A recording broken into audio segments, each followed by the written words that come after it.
Le verre à moitié plein est le podcast du tourisme durable qui vous emmène à la rencontre de voyageurs, d'explorateurs et de professionnels engagés. Bienvenue. Connaissez-vous le tourisme de la dernière chance? Si la réponse est non, vous tombez bien, restez avec nous. J'ai la chance de recevoir aujourd'hui le géographe Rémi Knafou.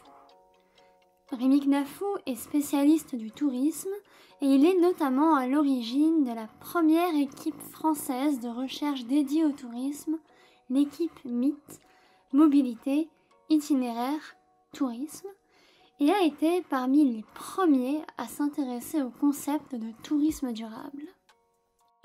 Après son ouvrage Réinventer le tourisme publié en 2021, Rémi Knafou élargit sa réflexion et nous fait part de nouvelles propositions pour sauver nos vacances sans détruire le monde dans son nouveau livre Réinventer vraiment le tourisme, en finir avec les hypocrisies du tourisme durable. Et dans l'épisode du jour, on va décrypter l'une de ces propositions, la sanctuarisation de l'Antarctique et l'opposition du chercheur à une pratique touristique des plus paradoxales, le tourisme de la dernière chance ou l'art de visiter des lieux en voie de disparition. Bref, je ne vous en dis pas plus, si ce n'est que l'épisode est vraiment passionnant et je vous laisse directement avec l'interview.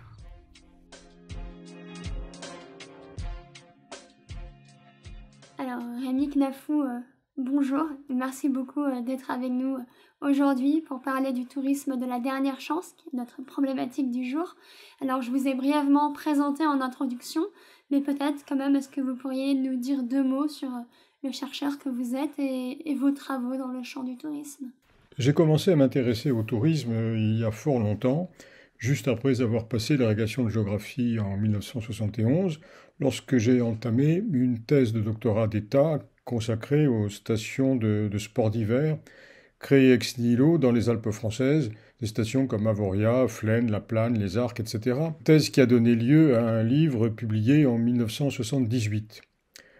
Par la suite, tout en restant dans le domaine de l'approche géographique du tourisme, je me suis davantage tourné vers l'étude des lieux touristiques en général, ainsi que des touristes sans lesquels, évidemment, on ne peut comprendre ces lieux, avec un fil rouge que constitue l'observation et l'analyse des pratiques touristiques. Aujourd'hui, on est ici pour parler donc d'une pratique touristique un petit peu particulière.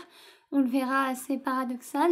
Donc on va essayer de comprendre ces enjeux. C'est le tourisme de la dernière chance. Pour commencer, est-ce que vous pouvez nous expliquer ce que c'est le tourisme de la dernière chance? C'est une pratique touristique qui consiste à se déplacer pour aller voir des lieux qu'on sait ou qu'on croit condamnés à disparaître, que ce soit à moyen ou long terme, sous l'effet des changements globaux en général et du réchauffement climatique en particulier.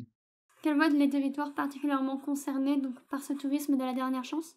Alors, les territoires concernés, ce sont ceux qui sont le plus sensibles au réchauffement climatique, c'est-à-dire, en premier lieu, les territoires englacés, les pôles, le pôle Nord et le pôle Sud, l'Arctique et l'Antarctique, les hautes latitudes en général, l'Islande, la Norvège, le Groenland, etc., où on voit que le trafic touristique augmente rapidement. Pour vous donner quelques indications chiffrées, les passagers des navires de croisière en Antarctique ont triplé entre 2000 et 2007. Les croisiéristes passant par l'Islande n'étaient qu'un peu moins de 8 000 en 1990 et ils étaient environ 250 000 en 2016. Donc, on a comme ça toute une série d'indicateurs qui montrent que ce tourisme vers des lieux qui changent rapidement est un tourisme à la mode, en quelque sorte. Et du reste, en 2018, le magazine Forbes a fait du tourisme de la dernière chance l'une des principales tendances du voyage de l'année. Comment est-ce qu'on peut expliquer cette tendance? Depuis combien de temps à peu près on l'aperçoit?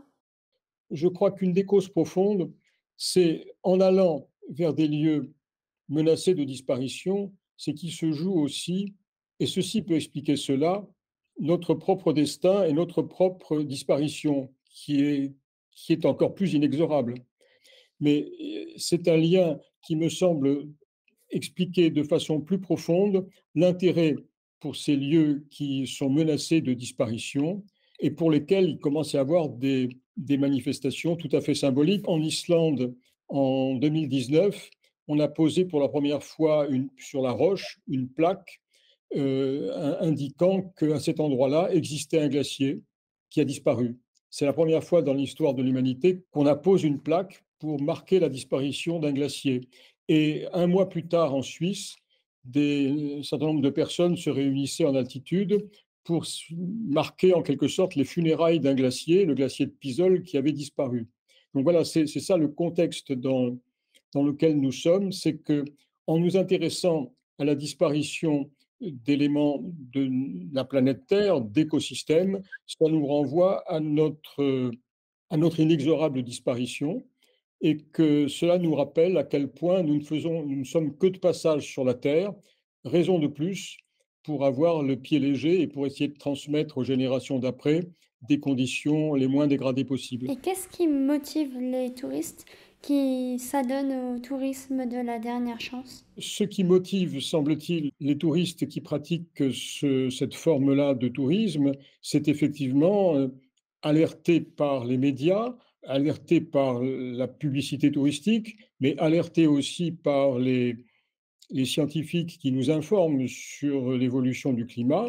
Eh bien, il s'agit d'aller y voir pendant qu'on peut encore voir certains sites menacés, que ce soit des sites donc en glacé dont je viens de parler, ou bien l'un des grands sites aussi qui est le lieu de ces pratiques touristiques, qui est la Grande Barrière de Corail en Australie, qui est cet ensemble de récifs coralliens. C'est une zone immense, qui est probablement, d'ailleurs, qui est même sûrement le plus grand ensemble corallien du monde, avec un très grand nombre d'espèces de poissons, de mollusques, de coraux, qui est d'une variété absolument extraordinaire, mais qui se dégrade rapidement, puisque en 2012 déjà, les scientifiques estimaient que la Grande Barrière avait perdu plus de la moitié de sa couverture corallienne depuis 1985. Donc c'est une évolution qui se fait rapidement et dans laquelle les touristes jouent un rôle, puisque si on regarde comment les choses se passent dans cette grande barrière de corail, on voit que le tourisme entretient un lien fort,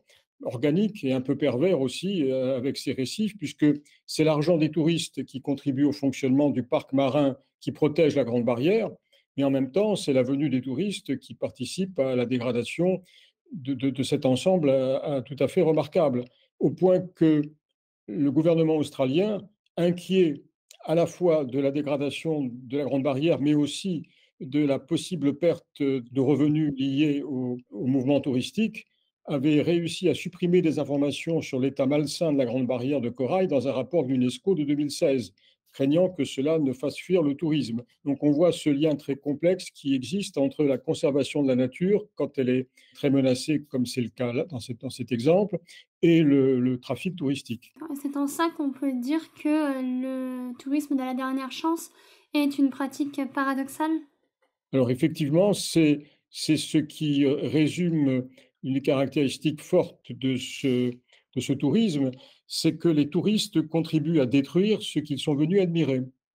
Et le paradoxe est aggravé par le fait que c'est la conscience même de la disparition des écosystèmes qui implique l'urgence de s'y rendre. Et le phénomène a été particulièrement étudié dans les régions polaires, notamment en Antarctique. Donc, on a là une situation, une sorte de spirale ou de cercle vicieux qui est tout à fait remarquable et qui s'inscrit dans ce désir qui s'est répandu depuis une vingtaine d'années ou un peu plus, et qu'on a vu se développer beaucoup dans les médias, la publication de multiples listes de sites, de lieux qu'il faut avoir vus dans sa vie. Parfois, on précise qu'il faut avoir vu avant de mourir.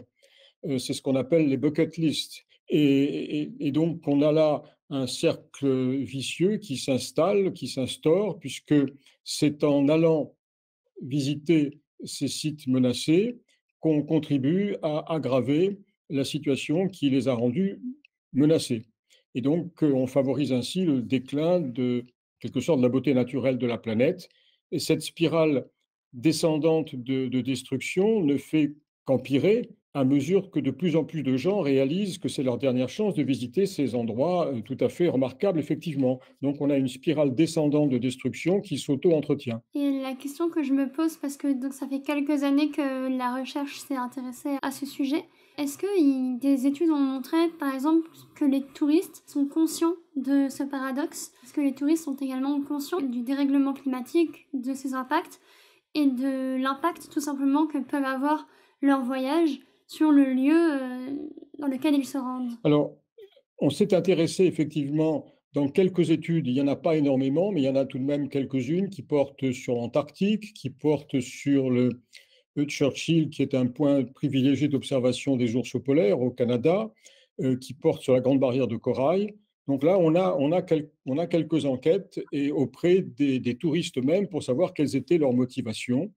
Et dans tous les cas, on s'aperçoit qu'effectivement, la majorité des touristes enquêtés étaient venus pour voir ces lieux avant que ce qui motivait leur déplacement ne disparaisse et qu'ils étaient préoccupés par la question du changement climatique.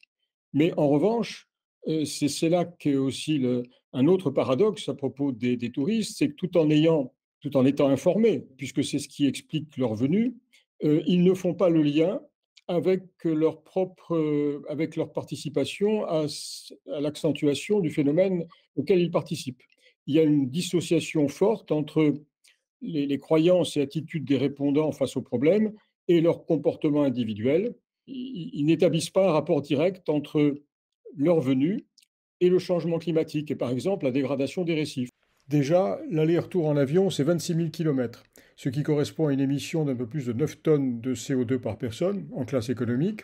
Et je rappelle à titre de comparaison que ce chiffre correspond à peu près à l'empreinte carbone annuelle d'un Français pour se loger, se chauffer, se déplacer, se nourrir, etc. Donc, cette participation à la dégradation du climat par l'acte des décisions individuelles d'aller vers des lieux éloignés, les touristes qui participent à ce mouvement n'en ont aucunement conscience. Ils ne font pas le lien entre leur venue, leur déplacement, les modes de déplacement qu'ils ont utilisés et le phénomène général de réchauffement climatique. C'est ça qui est tout à fait passionnant quand on regarde le résultat de ces enquêtes. Concrètement, quels sont les impacts, hormis donc l'empreinte carbone émise par le transport, de cette pratique sur le climat, sur la biodiversité et sur les habitants qui habitent dans cette destination? Alors, les impacts sont multiples. Alors, il y a déjà les rejets de gaz à effet de serre, c'est très important et ça concerne les vols aériens, puisque je le répète, la plupart de ces espaces sont éloignés des marchés émetteurs de touristes. Ensuite, quand les touristes sont sur place, bien, il y a des rejets de détritus, de pollutions diverses, de suie noire, par exemple, émis par la combustion des carburants par les navires sur la neige et sur la glace. Plus le mouvement touristique s'intensifie et plus il y aura de risques d'accidents, aussi bien de bateaux que d'avions, avec des pollutions beaucoup plus importantes. Il y a des atteintes à la biodiversité. Il y a, avec l'introduction d'espèces halogènes dans des milieux préservés, quand c'est le cas. Il y a des piétinements quand il y a de la végétation, donc l'introduction d'espèces non indigènes dans l'écosystème. Il y a des gènes à la vie animale et à la reproduction en particulier. C'est très net dans l'Antarctique, où les rares sites côtiers libres de glace sont ceux qui offrent à la fois des habitats pour la faune et en même temps des sites de débarquement pour les touristes. Donc il y a une compétition pour l'espace qui naît entre la faune locale et la population des touristes. D'autant plus que pour bon nombre d'oiseaux, ce sont des lieux de nidification. Et comme en plus l'été austral est très court, eh bien, il y a une compétition là aussi pour utiliser ce temps favorable à la reproduction, qui est en même temps la compétition avec la venue des touristes, puisque c'est uniquement dans l'été de l'hémisphère sud que le mouvement touristique peut se faire, par exemple. Donc voilà, ça fait partie des impacts nombreux. Sur la population, la situation est différente puisque la plupart des lieux qui sont fréquentés dans le cadre de ce tourisme de la dernière chance sont des lieux non habités.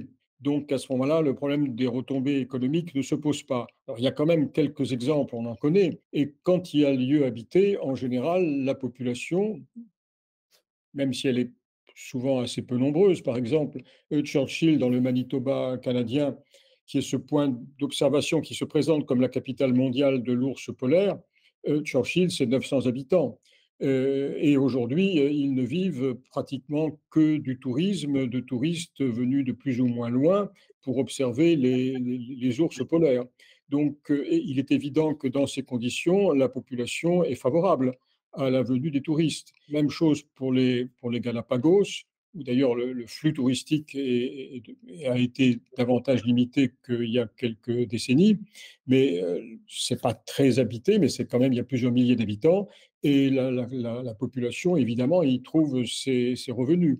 Donc quand il y a population en général, elle est favorable. Mais les grands enjeux, ce sont des espaces très peu habités. C'est le cas des espaces polaires, c'est le cas de la Grande Barrière de Corail, et puis de quelques autres sites dont on parlera si vous voulez. Je reviens sur l'exemple de Churchill, parce que j'avais interviewé il y a quelques mois une spécialiste de l'écotourisme animalier qui nous expliquait que en rentrant en contact avec cet écosystème en perdition, les ours polaires, la fonte des glaces, c'était là que les touristes se rendaient compte des conséquences du réchauffement climatique et qu'en plus devant donc cette belle opportunité financière qu'offre le tourisme, les habitants se seraient mis à protéger les ours polaires pour que cet écotourisme se pérennise et que donc la chasse à l'ours polaire s'était arrêtée. Et donc je me demandais si le tourisme de la dernière chance pouvait aussi avoir des impacts positifs sur l'environnement. Alors, dans le cas que vous citez, c'est exact. Effectivement, la population qui vivait de la chasse à l'ours polaire préfère aujourd'hui organiser des visites et donc concourt à préserver l'ours polaire. C'est tout à fait vrai. Mais ça n'est pas un cas général, puisque je répète, dans la plupart des cas, il n'y a pas de population permanente. Et donc, ce sont des intrusions dans des espaces en général très protégés. Il ne s'agit pas d'évaluer les retombées économiques, l'intérêt principal. Mais dès qu'il y a population, on est en face de situations beaucoup plus complexes parce qu'il y a là des arbitrages à faire entre l'intérêt de la protection de l'environnement et l'intérêt des hommes qui font partie aussi de l'environnement et qui est évidemment à prendre en compte. D'ailleurs, de votre livre, vous parlez de sanctuariser l'Antarctique. Parce que pour vous, vous expliquez que ce serait la zone la plus facile à sanctuariser puisqu'il n'y a pas d'habitants globalement. Est-ce qu'on pourrait penser à des mesures qui permettraient de mieux réguler et mieux réguler ce tourisme de la dernière chance, voire peut-être même de l'interdire, comme cette sanctuarisation de l'Antarctique? Alors, la, la sanctuarisation de l'Antarctique, c'est une des propositions effectivement que je fais pour des raisons multiples. Parce que c'est le seul continent encore inhabité. C'est aussi le seul continent qui ne soit pas approprié par des États, même s'il y a des revendications territoriales de plusieurs États. Donc, sanctuariser l'Antarctique serait adresser un message symbolique fort à l'ensemble de la planète touristique pour montrer qu'il est absolument nécessaire d'aller vers un modèle touristique beaucoup plus sobre et beaucoup plus respectueux des équilibres et permettre de prolonger dans les meilleures conditions ou dans de moins dégradées conditions l'habitabilité de la planète.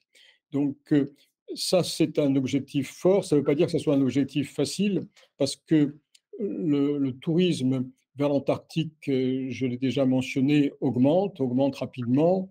On a passé le cap des 72 000 touristes récemment. On atteindra les 100 000 bientôt. Il y a ça, c'est un tourisme par bateau. Et il y a en novembre 2021 un premier avion civil, un Airbus A340, s'est posé pour la première fois sur le continent antarctique pour montrer que la chose était possible, donc ce qui pourrait augurer de vols commerciaux vers l'Antarctique. On voit bien qu'il y a là une pression touristique qui va aller s'accentuant et qui pose beaucoup de problèmes, d'autant plus de problèmes que les armateurs qui envoient des touristes vers l'Antarctique utilisent des arguments tout à fait discutables, puisqu'ils ils mettent en avant à la fois le fait qu'ils concourent à la production de connaissances scientifiques, ce qui n'est pas faux objectivement, puisque certaines de ces compagnies mettent à disposition de chercheurs quelques cabines. Donc, ce sont des conditions privilégiées pour aller faire de la recherche en Antarctique. Ça, c'est la première raison.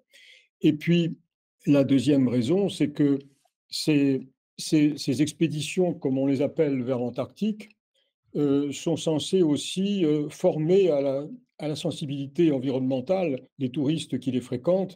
Or, un des enseignements des enquêtes qui ont été faites, c'est que ces touristes qui vont vers des lieux du tourisme de la dernière chance n'ont pas, je l'ai déjà dit, une réelle conscience de leur impact et ne reviennent pas pour autant davantage formés à la nécessité de protéger la planète. De ce point de vue, les enquêtes qui ont été faites sont sans appel. Alors, pour finir de répondre à votre question, à côté de l'interdiction, qui est celle que je propose pour l'Antarctique, parce que c'est un cas tout à fait extraordinaire, et il y a par ailleurs des espaces de taille plus limitée qui sont déjà l'objet d'interdits, il y a, là où il y a des pressions touristiques vers des sites extraordinaires, et il y a des politiques de régulation, de quotas qui ont été mises en place avec plus ou moins de contraintes. Par exemple, pour n'en citer qu'un, il y a un site extraordinaire en Arizona qui est un site de relief avec des couleurs extraordinaires allant du beige à l'ocre et c'est une douceur, un relief d'une douceur absolument extraordinaire qui est très fragile et qui est très convoité. Et donc les autorités qui gèrent le site ont décidé qu'il n'y aurait que maximum 64 personnes par jour qui pourraient fréquenter le site en question. Et à partir de là, on mis sur pied un système complexe, aussi bien de réservation en ligne que de loterie. Et donc, tous les jours, il y a quelques places d'entrée qui sont offertes à la loterie pour les gens qui sont sur place et qui attendent de voir si leur billet est tiré au sort. Voilà. Donc, c'est une des manières de réguler le tourisme dans des sites fragiles et très convoités. Ce que je vous propose maintenant pour terminer l'épisode, vu que là on a une vision de ce que c'est le tourisme de la dernière chance, c'est d'ouvrir sur le tourisme durable plus globalement pour connaître votre point de vue en tant que chercheur. Surtout que je sais que vous êtes assez critique au regard du tourisme durable. Vous dites qu'il est souvent largement utilisé comme un outil marketing et que paradoxalement ça aurait contribué à créer des nouveaux lieux touristiques dans des espaces protégés pour répondre à des nouvelles tendances de reconnexion à la nature, de recherche d'authenticité pour le dire globalement. Et du coup, j'aimerais bien savoir si vous pouviez nous en dire un peu plus pour reprendre le titre de votre livre, comment réinventer le tourisme et sauver nos vacances sans détruire le monde. Alors effectivement, je proposais d'entamer une quatrième révolution touristique qui pourrait se résumer en très peu de mots. Il s'agit d'inverser un mouvement historique qui est celui du toujours plus et toujours plus loin, puisque c'est ça la logique du tourisme qui vise, enfin ce que j'appelle le système touristique mondialisé, qui vise à pousser ses avantages de plus en plus loin, et même à un point tel que la planète touristique est maintenant plus étendue que la planète où vivent les hommes, puisque les bateaux, en particulier, les avions aussi secondairement, mais surtout les bateaux, permettent d'aller dans des endroits inhabités, non mis en valeur, et que l'objectif, donc, en proposant cette quatrième révolution touristique, c'est d'arriver à construire un rapport plus responsable avec la planète qui nous héberge, de façon à conserver son habitabilité. C'est ça l'objectif principal. Vous dites quatrième révolution touristique, quelles ont été les trois premières? Alors, les trois premières, la première, c'est d'abord l'invention du tourisme par par l'Europe du siècle des Lumières, l'Europe du Nord-Ouest du siècle des Lumières. Donc, c'est dans la deuxième moitié du XVIIIe siècle que le phénomène est né. Et c'est également à cette période-là, fin XVIIIe, qu'on a commencé à appeler touriste la personne qui se déplaçait pour son plaisir. Et le mot tourisme est né dans la foulée, puisqu'on a commencé par qualifier d'abord la personne avant de qualifier l'activité économique qui correspond au déplacement de ces personnes. Donc ça, c'est la première révolution touristique. Et la deuxième révolution touristique, c'est celle déjà du développement du tourisme avec sur plusieurs continents, puisque au départ, c'était l'Europe, et avec parallèlement à d'autres continents, puisque ça a d'abord été l'Amérique du Nord avant de diffuser vers d'autres parties du monde, avec une augmentation des flux touristiques, puisque dès le 19e siècle, la fin du 19e siècle, les flux touristiques étaient déjà importants et internationalisés. La troisième révolution touristique, c'est celle qui est née à partir de l'après-Seconde Guerre mondiale, de ce qu'on a appelé le tourisme de masse, c'est-à-dire lorsque le tourisme s'est diffusé à la fois à l'ensemble des continents et à une partie croissante des catégories sociales, puisque au départ, c'était des catégories les plus privilégiées de la population, et puis ensuite, d'autres catégories, classe moyenne et classe populaire, ont commencé à accéder au tourisme, en particulier d'abord en Europe. Donc cette troisième révolution touristique, c'est celle dans laquelle nous sommes encore à l'heure actuelle, qui a commencé à déjà évoluer, puisqu'on est passé d'un tourisme de masse global à un tourisme de masse individualisé, à la mesure où de plus en plus de touristes maintenant ne voyagent plus en groupe, organisent eux-mêmes leurs voyages, sont autoproducteurs de leurs voyages grâce à Internet en particulier. Mais le point commun à ces trois révolutions successives, c'est d'aller toujours plus loin, d'aménager toujours plus, de créer toujours plus de lits touristiques. Or, ce que je propose dans mon livre, puisque le livre que j'ai écrit en 2020 et celui qui va sortir dans quelques jours, est un livre qui s'inscrit dans une collection où on demande aux auteurs de consacrer les 2 tiers de leur texte à des propositions pour que les choses évoluent.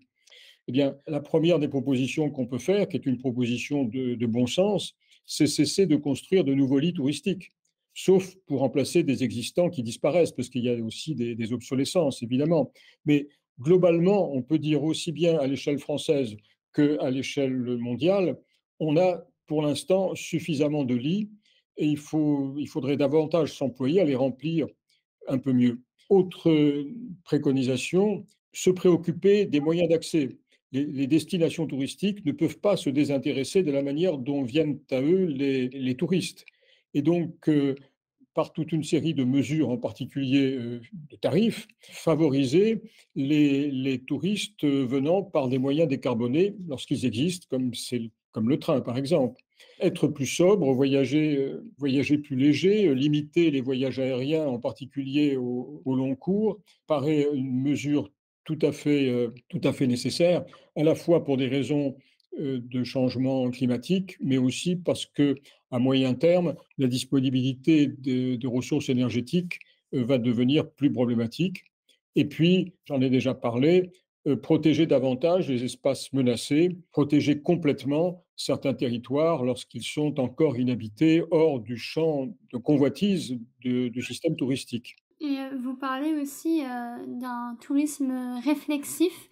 Vous présentez, enfin vous expliquez que c'est un tourisme où le touriste se questionne sur ses pratiques touristiques, sur l'offre touristique globale et où il va chercher le sens qu'il peut donner à ses vacances. Moi, ce que je me demandais, c'était est-ce que vous voyez le tourisme réflexif comme, entre guillemets, le nouveau tourisme durable ou une nouvelle étape du tourisme durable plus adaptée aux enjeux actuels?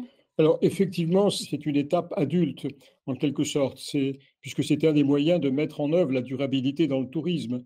La durabilité dans le tourisme, elle est problématique. C'est d'ailleurs un des objets du livre que je sors maintenant, c'est de regretter que le tourisme durable ait été un peu galvaudé, puisque ça fait quand même plusieurs décennies qu'on en parle, hein. La naissance du tourisme durable, la charte du tourisme durable, c'est en 1995.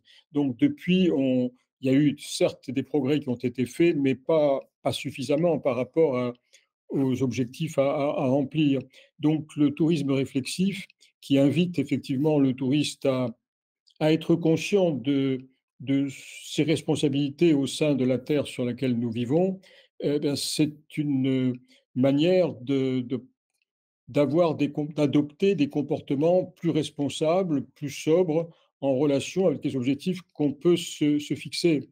Parce que l'une des caractéristiques, pour en revenir brièvement, du tourisme de la dernière chance, effectivement, c'est un tourisme qui, soit par ignorance, soit par convenance, privilégie l'intérêt égoïste de la personne. Finalement, c'est après moi le déluge, puisque, facteur aggravant, on a vu que les touristes qui participaient à ce type de tourisme vers ces lieux menacés étaient en même temps conscients de ce qui nous attend, et en particulier du dérèglement climatique. Ne pas vouloir tenir compte de ça, c'est mettre en avant la satisfaction d'un besoin personnel, temporaire, et ne pas savoir établir, et c'est bien là l'un des enjeux fondamentaux, c'est ne pas savoir, et on voit bien que ça, c'est ce que les enquêtes montraient finalement, c'est qu'une grande partie de ces touristes étaient incapables de penser le lien qui existe entre leur action, leur décision d'aller dans certains lieux et les changements que cela induit. Tout simplement parce qu'ils se pensent à leur échelle, qui est très réduite, et n'ont pas conscience que quand cette décision est prise par plusieurs milliers de personnes, ça produit ou ça concourt à produire des effets, comment dire, pathogènes sur l'ensemble de la planète.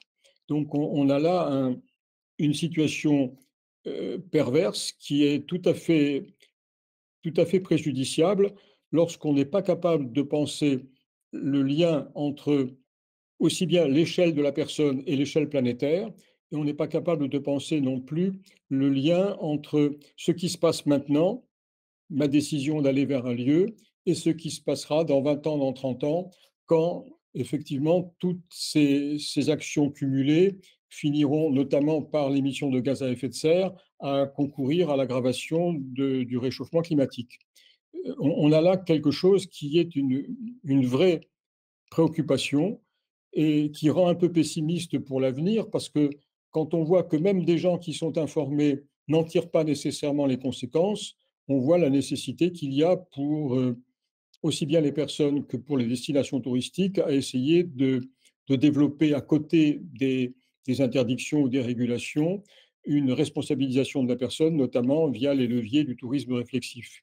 Le tourisme réflexif, c'est un tourisme qui va encore plus loin que le tourisme durable d'aujourd'hui dans la responsabilité individuelle du touriste. Oui, c'est quelque chose entend dépasser l'obstacle mental que je dénonçais, c'est-à-dire la difficulté de penser le lien entre l'échelle de la personne et l'échelle de la planète, la difficulté de penser le lien entre le court terme de notre décision et le long terme des conséquences.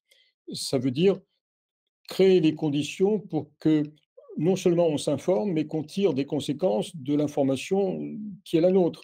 Quand on constate, je reviens sur ce que je disais tout à l'heure à propos de l'enquête de la Grande Barrière de Corail, quand on constate que les gens qui sont allés là-bas parce que ils avaient le sentiment que c'était un espace remarquable qui était en train de disparaître, ils y sont allés parce qu'ils étaient sensibilisés à la chose, qu'ils savent qu'il y a un lien entre cette disparition et le réchauffement climatique. En revanche, ils ne savent pas établir le lien entre leur venue et ce phénomène-là. Ils ne se pensent pas, ou du moins pour certains, je pense qu'ils le font, mais à ce moment-là, ça peut être simplement de la mauvaise foi, mais il semblerait, d'après les enquêtes, que assez sincèrement, ces gens-là n'étaient pas au courant que le fait de prendre un avion concourait à aggraver la situation de ce qu'ils étaient venus voir disparaître.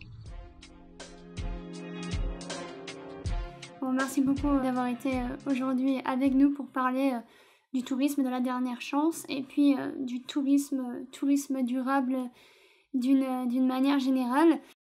Pour résumer, le tourisme de la dernière chance, pour conclure un peu, c'est une pratique un peu cynique, un peu insouciante, où des touristes se pressent pour visiter un lieu avant sa disparition, tout en accélérant sa disparition par le simple fait de leur voyage et de leur présence sur place. Pour terminer, je demande toujours la même question aux invités. Est-ce que vous avez un message à faire passer aux auditeurs? Alors, dans le champ qui nous intéresse, effectivement, j'aurais un message à faire passer, puisque je suis critique vis-à-vis du système touristique mondialisé, qui nous vend de plus en plus de destinations lointaines et de produits, et tout ça pour nous distinguer des autres, puisque ce tourisme de la dernière chance relève finalement aussi la catégorie qu'on appelle du tourisme hors des sentiers battus. Ce qu'on vend aux gens, très cher d'ailleurs, c'est de la distinction, ne pas faire comme les autres. Mais le message que je voudrais adresser, c'est que pour ceux qui ont la chance d'avoir les moyens et l'état physique de faire du tourisme, ben, il existe un chemin de crête.